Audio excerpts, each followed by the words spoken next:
안녕하십니까. 여러분의 친절한 지도교수 빵론입니다. 여기는 빵론 특강 강의실입니다.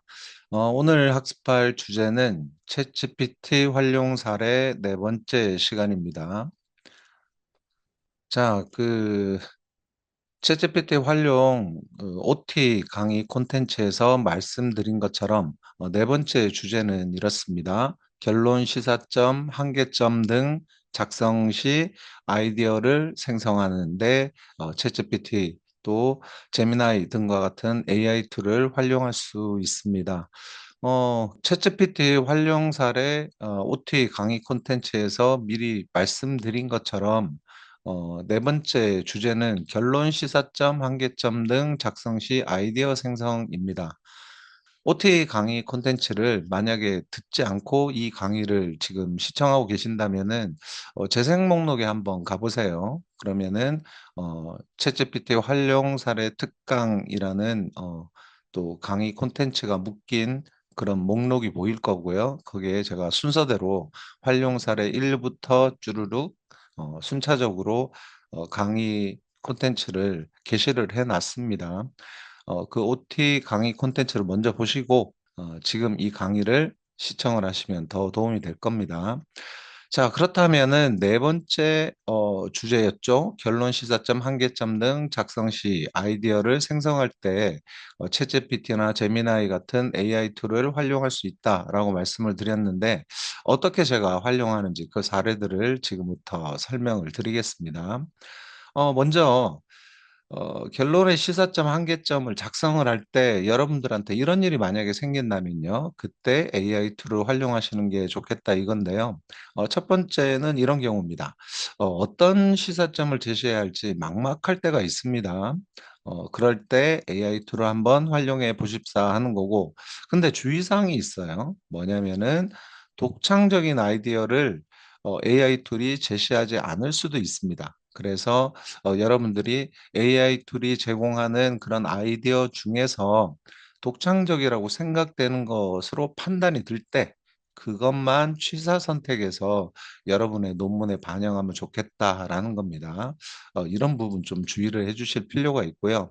그리고 이전에 제가 시사점 작성하는 방법에 대한 강의 콘텐츠를 게시를 한 적이 있어요. 그때 저의 안목진 시사점 작성의 글 구성 형식을 제가 소개를 해드렸는데 그게 이겁니다. 한부 예요입니다. 이 한부 예요에 따라서 시사점을 제시를 하려고 하는데 예시가 이 세 번째가 예시거든요. 그러니까 한부예요가 뭔지 좀 설명을 먼저 드려야겠네요. 한부예요는 시사점을 작성을 할 때 한 문장으로 일단 시사점을 제시를 하고요. 그 문장에 대해서 독자들이 조금 더 쉽게 이해할 수 있게끔 부연 설명을 하는 문장을 추가를 하면 좋겠다 이겁니다. 그리고 난 뒤 그 시사점을 더 명확히 이해시키기 위해서 예시를 제시하는 게 좋겠고요.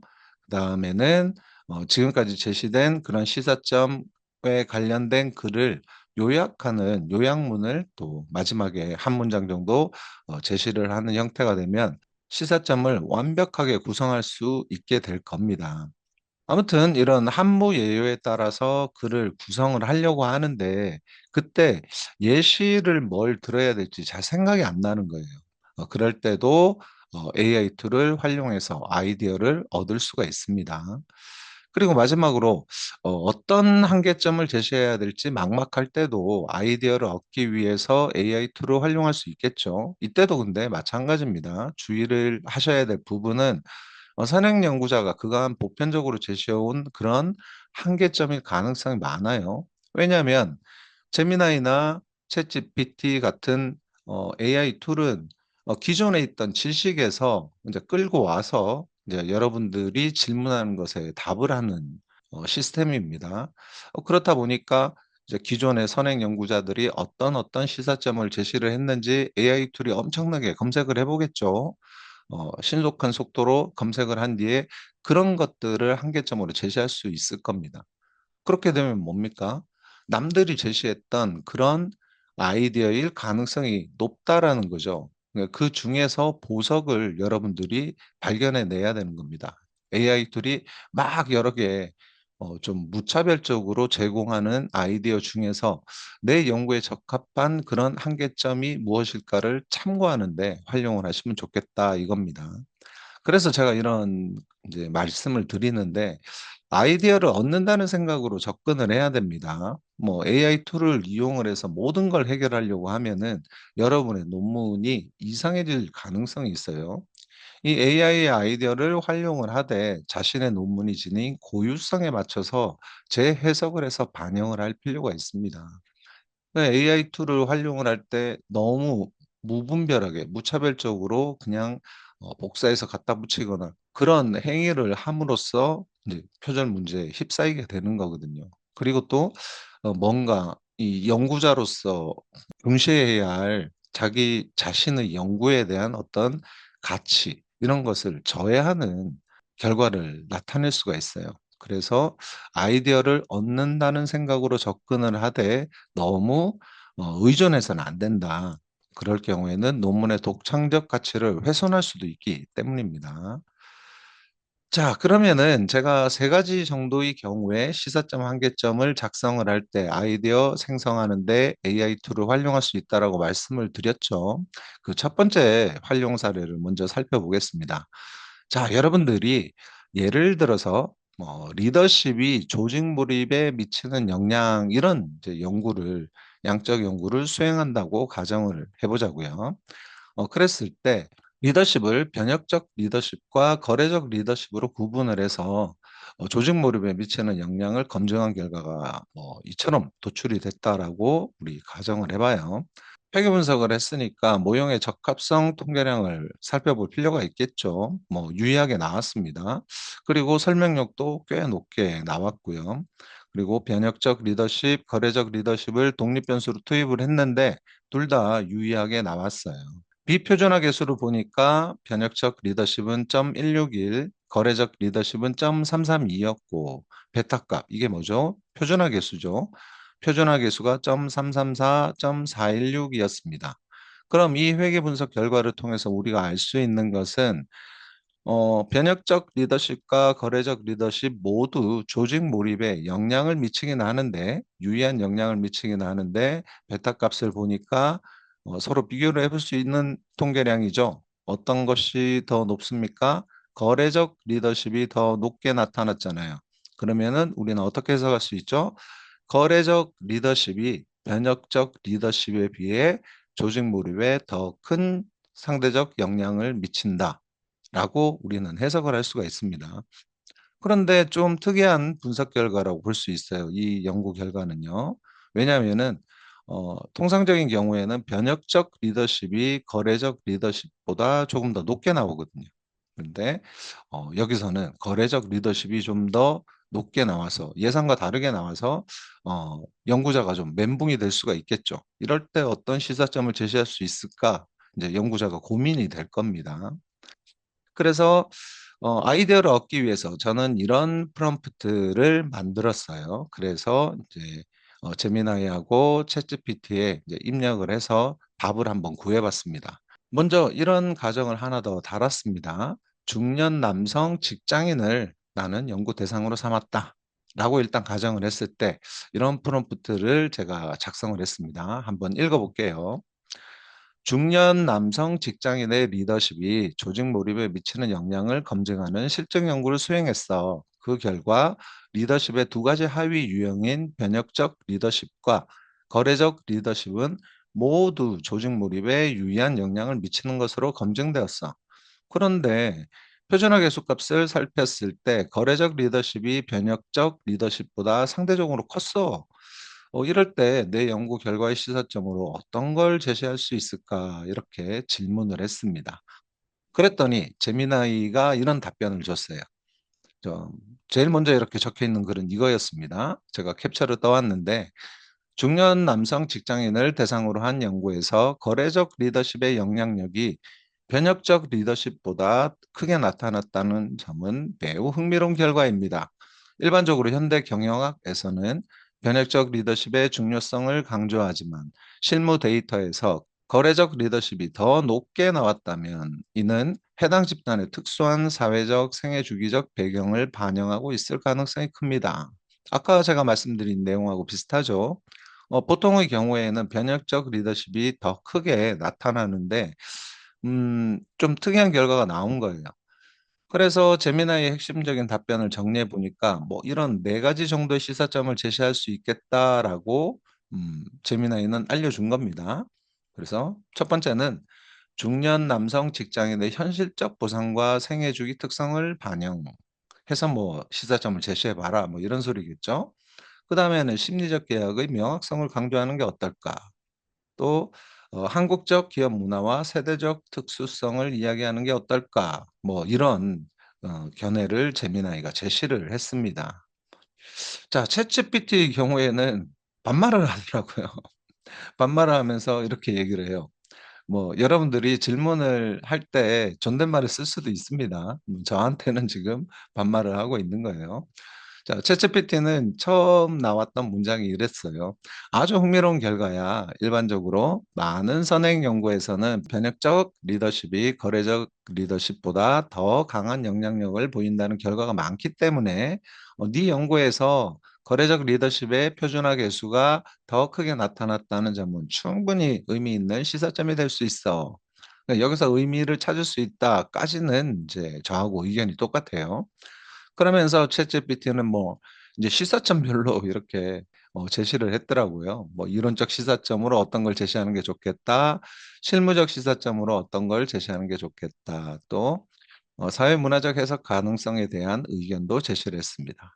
그중에서 실무적 시사점 이 부분이 좀 저한테는 흥미로운 답변이었어요. 그래서 그 부분만 조금 더 상세하게 제가 캡처를 떴는데, 자, 실무적 시사점에 대해서 챗GPT가 내놓은 아이디어는 이렇습니다. 뭐 중년 직장인 관리 전략의 재설계가 필요하지 않을까라는 시사점을 제시해 보자. 그 내용은 뭐냐면은 중년 남성 직장인의 조직 몰입을 높이기 위해서는 공정한 보상, 명확한 목표 설정, 성과에 대한 보상 체계 강화 등 거래적 리더십 요소를 강화할 필요가 있다라는 점을 시사점으로 밝히는 게 좋겠다라는 의견을 준 겁니다. 이와 같이 챗GPT가 대답한 답변 중에서 저는 거래적 리더십이 조직 몰입에 더 강력한 영향을 미치는 것과 관련된 시사점으로 성과에 대한 보상 체계 강화가 필요하다라는 점을 어, 아이디어로 채택을 하고 내 연구에 한번 반영을 해보겠습니다. 자, 그럴 경우 내 논문의 결론에 시사점을 제시하는 부분에서 이런 내용을 담을 수 있을 겁니다. 한번 읽어볼게요. 본 연구는 기업 내 중년 남성 종업원의 조직 몰입도 증진을 위해 다음과 같은 시사점을 도출하였다.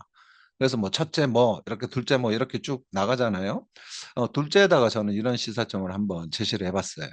그러니까 둘째, 기업의 인사부서는 무엇보다 성과에 대한 공정한 보상 체계를 시급히 구축할 필요가 있다라는 겁니다. 근데 조금 사실은 밋밋해요, 이거는. 이제 시사점으로서 제시하기에 좀 밋밋한 부분이 있다라는 생각이 듭니다. 왜 좀 연구의 고유성이 살아나지 않는 거죠. 뭔가 좀 특별한 시사점을 제시하는 게 좋을 것 같은데 뭐 한국의 연공서열 중심 보상 체계의 문제점을 지적하면서 보상의 공정성을 강조해 나갈 수는 있을 겁니다. 그렇기는 한데 뭔가 좀 경영학이나 HRD 분야의 전공을 하고 있는 분이라면은 조금 더 상세한 조금은 더 구체화된 그리고 또 한편으로 좀 창의적인 그런 시사점을 제시하려고 노력을 하는 게 맞겠죠. 이 뭐랄까 이 보상의 공정성이 보장이 되는 거래적 리더십이 원활히 작동이 되려면 거래 조건이 명확해야 하거든요. 이 모호한 평가는 조직 구성원의 불신을 낳게 될 가능성이 있습니다. 그냥 무조건 공정한 보상 체계를 시급히 구축할 필요가 있다. 이 정도로는 뭐 거래 조건을 명확하게 해야 된다. 그 정도에서 벗어나지 않는 시사점에 불과하다라는 거죠. 그래서 실제 기업에서는 이 모호한 평가로 인해 가지고 조직 구성원들이 불신을 갖게 되는 경우가 많이 생기지 않습니까?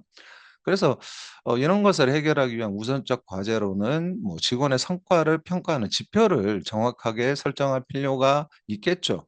그런 시사점으로 접근을 해 나간다면은 더 뭔가 창의적인 시사점을 만들 수 있을 겁니다. 뭐 그런데 예를 들어서 어떤 A 분야의 기업이 있다고 치고요. 뭐 대체로 이렇게 정량적 지표는 명확히 설정이 되어 있는데 정성적인 그런 행동 지표가 모호하다고 가정할 때 다음과 같이 좀 더 구체화된 또 창의적인 시사점을 제시할 수 있을 거예요. 뭔가요? 아까하고는 조금 다르죠? 둘째, 기업의 인사부서는 무엇보다 성과의 공정성 확보를 위한 정성적 행동 지표를 구체화해 정립할 필요가 있다. 이렇게 하면은 이전 거 보여드릴까요? 이전은 뭐였죠? 그냥 뭐 공정한 보상 체계를 시급히 구축할 필요가 있다 보다는 좀 더 세분화해서 강조한 형태의 창의적인 시사점을 제공할 수 있게 될 겁니다. 그리고 뭐 여기서 한 가지 더 제가 기업의 인사부서는 빨간색으로 이렇게 칠해 놨잖아요. 시사점을 작성을 하는 그 강의 콘텐츠에서 제가 설명을 이미 드린 바 있긴 한데 시사점을 제시를 할 때는 "뭐뭐 할 필요가 있다."라고 했을 때 그 행위의 주체요. 이 뭔가를 행동 지표를 구체화해 정립할 필요가 있다 했으니까 정립을 해야 되는 행위 주체가 누군지를 시사점에 꼭 밝히는 게 좋습니다. 이런 것을 밝히지 않고 주어를 생략한 채 "뭐뭐 할 필요가 있다. 뭐뭐 할 필요가 있다." 이렇게 막 시사점을 나열하는 경우가 많은데요. 어 누가 해야 되는지 그 행위의 주체를 밝히면서 시사점을 제시를 하면 좀 더 명확한 표현이 될 겁니다. 자, 두 번째 사례는 이렇습니다. 자, 한부 예외에 따른 예시 아이디어를 도출한 후에 이를 활용하는 사례를 지금부터 살펴볼 건데 똑같이 앞에 적용을 했던 그 사례를 가지고 계속 강의를 이어나가 보도록 하겠습니다. 자, 정성적 행동 지표를 구체화해 정립할 필요가 있다라고 인제 이렇게 시사점 인제 첫 번째 한부 예요에 따르면은 한 문장으로 표현을 했습니다. 그러면 한부 예요니까 한 문장으로 표현을 한 뒤에 부연 설명을 하는 문장을 쭉 제시를 했어요. 그다음에 그것과 관련된 예시를 제시할 수 있을 건데 그 예시가 생각이 잘 안 나는 거예요. 그럴 때 제가 인제 이렇게 물어봤습니다. AI 툴에 "정성적 행동 지표로는 어떤 것을 예시로 들 수 있을까?" 뭐 조금 간단하죠. 뭐 이렇게 예를 들 수 있는 걸 물어봤더니 제미나이는 뭐 이런 답변을 내놓은 겁니다. 뭐 여러 가지 답변을 내놨는데 저는 이 부분에 좀 주목을 했어요. '전문성 및 자기 계발 이 부분으로 예시를 제시하는 게 어떨까?' 이런 생각을 했어요. 그럼 그 생각을 가지고 정리를 해 보면은 이렇습니다. 자, 둘째, 기업의 인사부서는 무엇보다 성과의 공정성 확보를 위한 정성적 행동 지표를 구체화해 정립할 필요가 있다. 그리고 부연 설명 문장으로는 이런 걸 집어넣으면 좋을 것 같아요. 정성적 행동 지표가 갖는 기능이나 역할 이런 것을 제시를 하면 좋겠고, 그다음에 이제 예시로 전문성 및 자기 계발 제미나이가 알려준 거 있죠. 여기요. 요렇게 알려줬지 않습니까? 이 내용을 조금 참고를 해서 내 글로 바꿔야겠죠. 그대로 복사하면 안 됩니다. 자, 이같이 기술 변화에 민감한 A 분야 기업들에 있어 필수적인 정성적 행동 지표로 전문성 및 자기계발 지표를 들 수 있다. 직무 관련 신기술이나 트렌드의 학습, 실제 업무 프로세스 개선에 적용 노력 등을 질적으로 평가할 수 있을 것이다. 그러니까 정성적 행동 지표로서 뭘 평가할 수 있는지 예시를 지금 제시를 한 겁니다. 그리고 이런 지금까지 이렇게 작성된 글을 가급적 한 문장으로 요약을 하면 이게 완벽한 시사점이 될 수 있다라는 거예요. 이런 시사점을 4 가지 5 가지만 제시해도 한쪽 반에서 두 쪽 분량으로 나와요. 그러면은 분량이 많은 걸로 일단은 먼저 압도할 수가 있는 겁니다. 결론은 그냥 너무 간단히 끝내는 경우가 되게 많아요. 이제 뭔가 좀 성의 없어 보이고 뭐 용두사미 같이 느껴지는 그런 경향이 많거든요. 결론은 정성껏 작성을 하면서 여러분의 연구 가치를 완벽하게 표출할 수 있게끔 작성이 되어야 하고요. 시사점을 작성할 때도 적어도 그냥 "뭐뭐 할 필요 있다." 이런 한 문장으로 끝내는 게 아니라 "함부예요."라는 글 구성 형식에 따라서 이렇게 좀 길게 글을 구성을 하면 더 완벽해 보이고 훌륭한 시사점을 제시할 수 있다라는 점 잊지 않으셨으면 좋겠어요. 자, 마지막으로 한계점 아이디어를 도출한 후에 활용하는 사례를 한번 또 설명을 드리고자 합니다. 뭐 연구를 쭉 수행을 하고 난 뒤에 결론 부분에 가서 이제 완벽하게 막 이제 논의, 시사점 다 밝혔어요. 그리고 인제는 마지막에 한계점을 딱 밝히면 인제 내 논문은 완성이 되는 겁니다. 기분이 얼마나 좋겠어요, 그 시점에 이르게 되면요. 그런데 그 한계점을 작성할 그 시점에 이르렀을 때 '아 인제 쪼끔만 더 하면 되니까 끝까지 힘내자.' 이런 기분이 좋은 마음이 들기보다는 '아 인제 나 너무 지쳤어. 뭐 그냥 한계점은 또 어떻게 작성하는 거야. 대충 어떻게 작성할 수 없을까?' 그렇게 하면서 선행 연구 몇 편 뒤져보고 난 뒤에 그냥 대충 작성하고 끝내거든요. 그래서 이런 비슷한 한계점이 계속 반복 생산이 되는 그런 구조가 형성이 되어 있어요. 그래서 제가 이 "한계점으로 이런 거 제시하면 안 됩니다."라고 많이 얘기하는 것들이 있는데요. 일단 여러분들한테 어떤 한계점을 제시하면 안 되는지 보여드리기 위해서 제가 리스포유에 들어가 가지고 중년 여성, 갱년기, 영양 요렇게 세 가지 검색어를 인제 투입을 해 가지고 검색을 했어요. 그리고 하나의 화면에 나타나는 논문들만 쭉 한번 이 결론 부분을 살펴 가지고 그 연구에 제시한 한계점을 보면서 "이런 한계점은 제시하면 안 됩니다."라고 여러분들께 보여주려고 한번 정리를 해 봤습니다. 자, 첫 번째는 이런 겁니다. "본 연구는 일부 지역에서 표집해 지역적 한계가 있으므로 이를 일반화하는 데 제한이 따를 수 있다." 당연한 한계점이에요, 당연한 한계점. 양적 연구를 하든 질적 연구를 하든 여러분들은 대학원생들이잖아요. 대학원생들이 엄청나게 많은 자본과 시간을 갖고 있지 않습니다. 그러면은 대규모 표본을 표집할 수가 없어요. 당연히 어느 지역에 한정되어 있는 사람들을 대상으로 임의 표집을 진행할 수밖에 없거든요. 당연한 한계입니다. 일본화하는 데 제한이 따를 수밖에 없죠. 그 당연한 한계점을 한계점이라고 제시하면 되겠습니까? "이런 한계점은 별로다. 여러분들 논문에는 제시 안 했으면 좋겠다." 당연히 알고 있습니다. 그리고 연구 방법 부분에서 "나 임의 표집한다. 편의 표집한다."라고 기술을 할 거예요, 충분히 여러분들이. 그것만 봐도 그냥 한계점이 뭔지 알아요. 당연히 알고 있는 한계점을 뭐하러 제시를 합니까? 이런 한계점을 여러분들이 작성을 하면 여러분의 논문이 그냥 뭐 소소해지는 거예요. 그리고 지루한 논문이 되어 버립니다. 자, 두 번째는 뭐 이런 한계점을 제시한 연구자가 또 있더라고요. "본 연구는 특정 시점의 효과를 횡단 자료를 통해 검증하여 그 효과가 일시적인지 지속적인지 추가 검증이 필요하다." 대부분 여러분들 양적 연구 수행을 하면은 패널 자료를 활용하지 않는 이상은 횡단 자료를 쓸 수밖에 없죠. 내가 대학원 학위 청구 논문을 작성을 한다고 이제 연구를 수행을 하는데 분석 연구를 수행을 하는데 뭐 수개 년 동안 자료를 수집을 한 뒤에 학위 논문을 씁니까? 당연히 안 그렇잖아요. 그냥 어느 시점에 한번 조사한 자료를 가지고 이제 분석을 할 겁니다. 개인 연구자가 가지고 있는 한계점이에요, 이거는 당연히. 그래서 이것도 위의 것과 별반 다르지 않습니다. 별로 한계점으로서 제시할 만한 가치가 없는 그런 내용이에요. 이런 내용을 반복해서 제시하는 우를 범하지 않으셨으면 좋겠어요. 세 번째 한계점으로 또 이런 걸 제시하는 분들이 많습니다. 이 본 연구는 대상자의 신체적 특성과 심리적 요인에 따른 개별적 차이를 충분히 통제하지 못했다. 실험 연구를 할 때 어 이런 한계점을 제시하는 분들이 많은데 당연히 통제하기가 힘듭니다. 이것도 개인 연구자가 가지고 있는 시간적 또 경제적 여건 때문에 당연히 통제를 완벽하게 해낼 수가 없어요. 음. 그래서 이것도 별로 좋지 않은 한계점이다.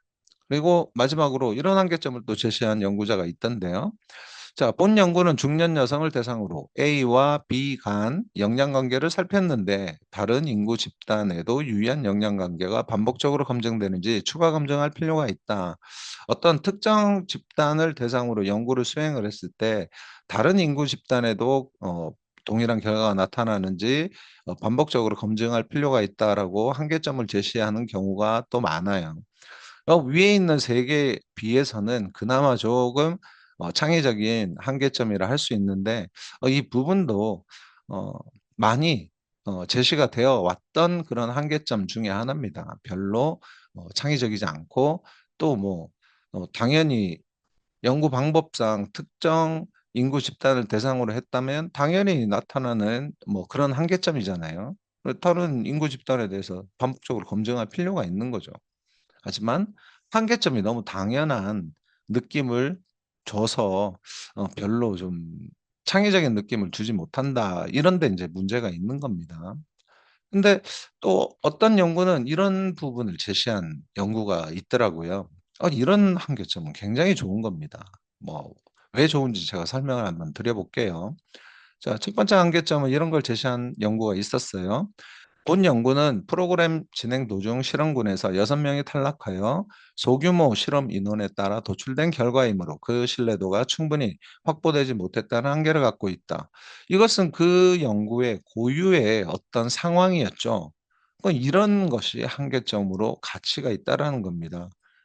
어떤 연구를 내가 실험 연구를 진행을 하는데 갑자기 중간에 실험 집단에서 한 6명이 탈락을 해 버린 거예요. 그렇게 되면은 통제 집단하고 숫자가 잘 안 맞겠죠. 처음에는 연구 설계를 할 당시에는 비슷하게 인원을 맞춰서 실험군과 통제군을 배정을 했을 건데 어느 한 집단에서 많은 인원이 탈락을 하게 되면은 그렇게 해서 얻어낸 분석 결과는 조금 신뢰성이 떨어질 가능성이 있습니다. 그래서 그런 걸 인제 뭐 한계점으로 지적을 하는 것은 매우 의미가 있는 거죠. 아니, 이런 한계점을 제시할 수 있어야 되는 거예요. 여러분들 연구를 수행하면서 발생한 고유의 한계점요. 그런 걸 찾아서 제시를 해야 되고 뭐 이런 질문을 할 수도 있습니다, 저한테. 아니, 저는 뭐 실험 연구를 진행을 했는데 실험군 통제군에서 뭐 탈락한 인원이 없어요. 중도에 탈락한 인원이 없어요. 그러면서 어 그럼 뭐 어떤 한계점 제시해야 됩니까?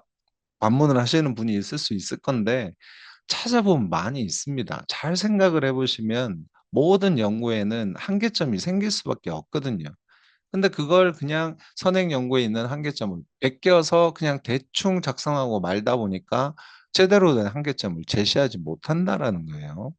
자, 두 번째는 "이런 한계점도 괜찮다."라고 제가 지금 보여 드리려고 정리를 했는데 본 연구는 뭐뭐에 대한 땡땡에 대한 아무튼 사전 지식이 없이 실험 연구를 수행을 해서 실험 집단에 대해 명확한 시안을 제공하지 못했다.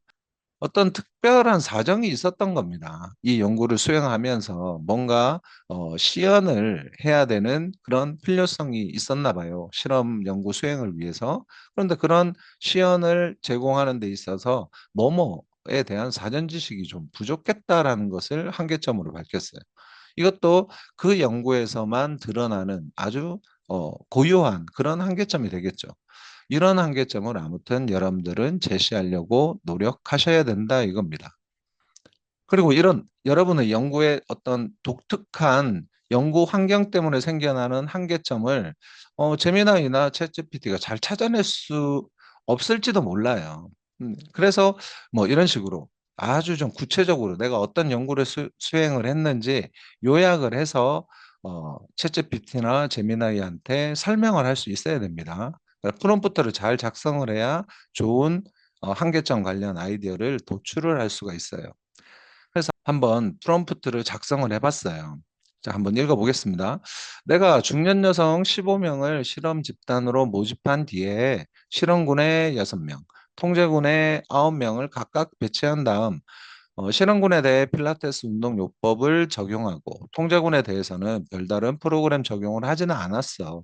일 주일에씩 4 주간 운동 요법 적용 후 그 효과를 검증한 결과 실험군의 요통은 유의하게 완화되는 효과를 통계적으로 검증했고, 통제군은 요통 완화 효과가 나타나지 않았어. 그런데 이 연구의 한계점을 적고 싶은데 어떤 한계점을 제시하면 좋을지 아이디어를 줄 수 있을까? 이렇게 AI 툴에 질문을 했습니다. 그러니까 제미나이는 뭐 이런 답변을 해줬어요.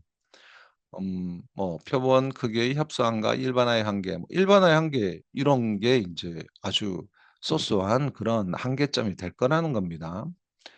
이건 당연한 한계점이라는 거예요. 뭐 중재 기간의 단기성 이런 것도 조금 당연해 보이긴 하지만 이 연구에서는 아무튼 조금 정말 단기적으로 접근한 부분이 있으니까 그걸 한계점으로 제시하는 건 뭐 괜찮을 겁니다. 그리고 뭐 외생 변수 통제의 미흡이나 측정 도구의 주관성 이 부분은 제대로 제가 프롬프트에 연구 상황에 대해서 적지도 않았는데 막 그냥 던진 거예요, 제미나이가. 어찌 보면 hallucination에 가까운 그런 답변이라고 할 수가 있죠. 저는 이 부분에 좀 관심을 갖고 얘를 가지고 한계점을 한번 작성해 봐야겠다라고 생각을 해 봤습니다.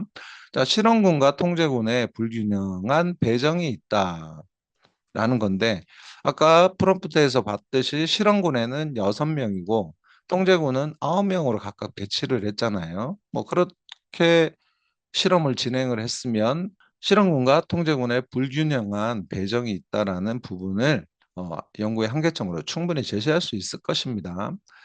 그것과 관련해서 제미나이에서는 뭐 이런 쭉 내용을 상세히 설명을 해 놨어요. 그 중에서 요렇게 빨간색으로 네모친 부분요. 이 부분에 어떤 문구를 좀 활용을 해서 실험군과 통제군의 불균형한 배정으로 인한 연구의 한계점을 한번 작성해 봤습니다. 이렇게요. 한번 읽어 보겠습니다.